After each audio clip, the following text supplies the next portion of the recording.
Price அல்லாஹ். ஆண்டவராகிய இயேசு கிறிஸ்து நாமத்தில் உங்கள் யாவருக்கும் என் அன்பின் வாழ்த்துக்கள். தினமும் ஒரு தேவ வார்த்தை நிகழ்ச்சியில் மறுபடியும் உங்களை பார்க்க ரொம்ப சந்தோஷம். இந்த நாளில் நம்ம தெரிந்து கொள்ள போகிற நல்ல ஒரு வேத பகுதி என்னென்னா, சங்கீதம் 103 அதில் 6வது வசனம் இப்படி சொல்கிறது: ஒடுக்கப்படுகிற யாவருக்கு கர்த்தர் நீதியும் நியாயத்தையும் செய்கிறார். பாருங்க, ஒடுக்கப்படுகிறவர்களுக்கு கர்த்தர் நீதியையும் நியாயத்தையும் செய்கிறாராம்.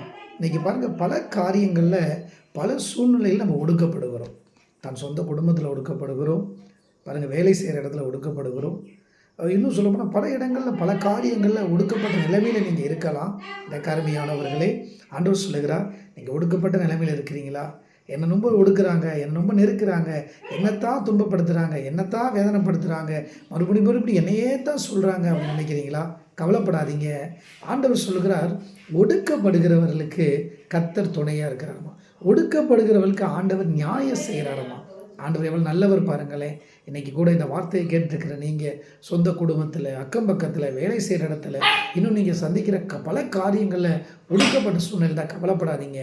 ஆண்டவர் நிச்சயம் உங்களுக்கு ஒரு நியாயம் செய்வார். எனக்கு யாருங்கய்யா நியாயம் செய்வா, எனக்கு யாரையா உதவி செய்வா அப்படின்னு நினைக்கிறீங்களா? பாருங்கள், இந்த பைபிளில் ஒரு விதவை பெண்ணுக்கு ஆண்டவர் சொல்கிறார் ஒரு வார்த்தை: அவளுக்கு அவன் மன இறங்கும் பொழுது நான் உனக்கு இறங்க. அவர் நிச்சயம் ஆண்டவர் பாருங்கள் உங்களுக்கு மன இறங்கி உங்களுக்கு ஒரு பெரிய அற்புதம் செய்வார். அதில் கவலைப்படாதீங்க. கர்த்தர் உங்களை ஆசீர்வதிப்பார். நம்ம இருக்கிற இடங்களை கண்களை மூடி ஜெபிப்போம். ஆண்டவர் பெரிய காரியம் செய்வார். தகப்பனே, இந்த நாளில் இந்த வார்த்தையை கேட்குற ஒவ்வொருவரும் தகப்பனே, நிறையா நேரங்களில் நிறைய குடும்பத்தினால் சில பிரச்சனைகள் ஒடுக்கப்படுகிறவர்களை என் ஆண்டவர் நீங்கள் நியாயம் விசாரித்து ஆசீர்வதிங்க. உங்கள் நாமம் மகிமை பெறட்டும்.